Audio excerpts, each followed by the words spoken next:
Good. Look, thank you, Stuart. And look, CFI is one of those organisations that you can feel really happy about supporting because it aligns with all of our values. CFI is out there supporting Israel, the state of Israel, one of our closest friends in the world, one of our strongest allies in the world, giving it unwavering support, as we all do in this room. And you should all know that every member of the British government, for the starting, of course, with the Prime Minister, every member of the Cabinet, every minister in the government, and indeed, I think I speak for the entire parliamentary party, Israel has and will always have our unwavering support. And it won't surprise you that every minister thinks carefully about what they can do to further our relationship, strengthen our relationship with Israel. And when I was Home Secretary, that's one of the things going through my mind when I approached officials early on as Home Secretary and said, we should end this artificial distinction that exists in government between the political wing of Hezbollah and the military wing of Hezbollah. Hezbollah in its entirety is a terrorist organization dedicated to the destruction of the state of Israel, and we should have nothing to do with it. Let's ban the whole thing. And you know what? You know what the officials said? They said, no, Minister, we can't do that.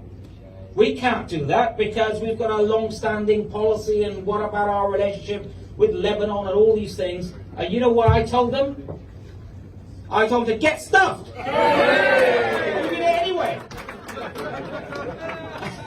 I'm finished yet.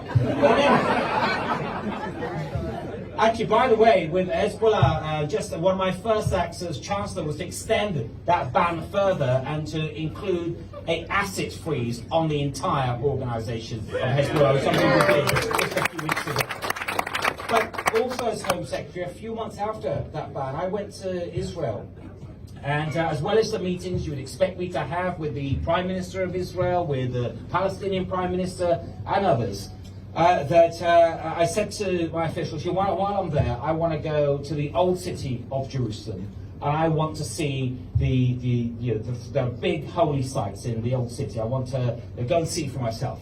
And they said, no problem. Said, you can go to the Al-Aqsa Mosque, it's no problem. You can go to the Church of the Holy Sepulchre, no problem. Then I said, hold on a minute. What about the Western Wall? I want to go there as well. And you know what the officials said? You can't go. Because we've got a long-standing government policy of over 2 decades. The British ministers don't visit the Western Wall. You know what I told them? Get stuff! But anyway,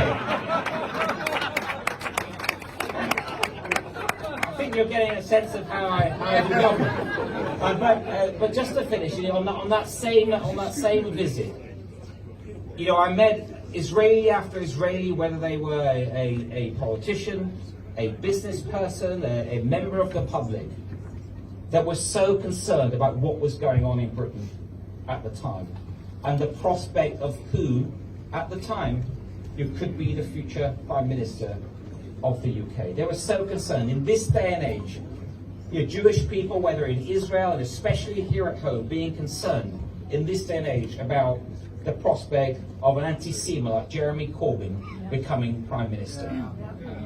And by the way, this is the Jeremy Corbyn that about a year ago, he tried to sue me, sending me legal letter after legal letter when I called out his problem with anti-Semitism on Twitter, and he tried to sue me.